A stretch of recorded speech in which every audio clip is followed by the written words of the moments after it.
As we commemorate the second International Day of Yoga tomorrow at the United Nations, we are delighted that so many of you could join us today for this very special conversation. It gives me great pleasure to welcome you to this very special event today. It's perhaps the first time that we have a purely intellectual discussion on the potential contribution of yoga in moving the world to a more sustainable pathway. Please join me in welcoming again my teacher and mentor, Tao Porchon Lynch.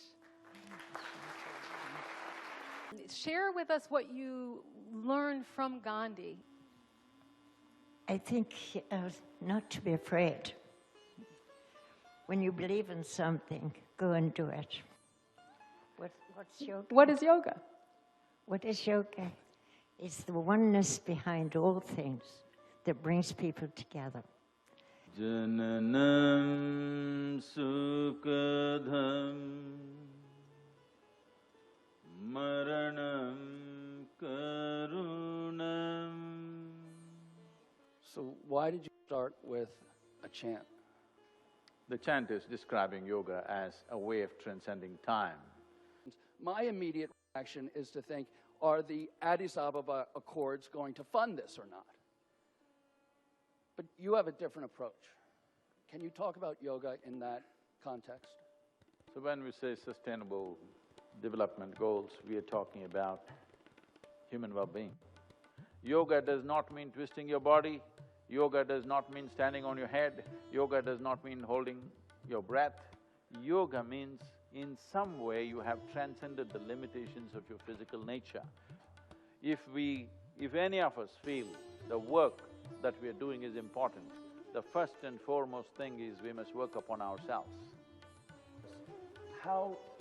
What's the role of gender equality in yoga? See, yoga means transcending your physical nature on one level.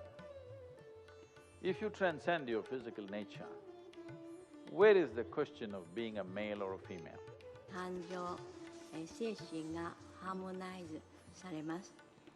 本人が落ち着いて、なお心の中が平和になっているならば、 Yoga means personal transformation. We would like to understand your vision of how the underlying principles of yoga can be applied here in the greater UN system. Blissfulness another, ecstasy another, agony another kind, anxiety, fear, stress, tension, whatever you call it. Every human experience has a chemical basis to it. Now the question is only, are you a great soup or a lousy soup? To go, we must practice what we preach and what we believe in.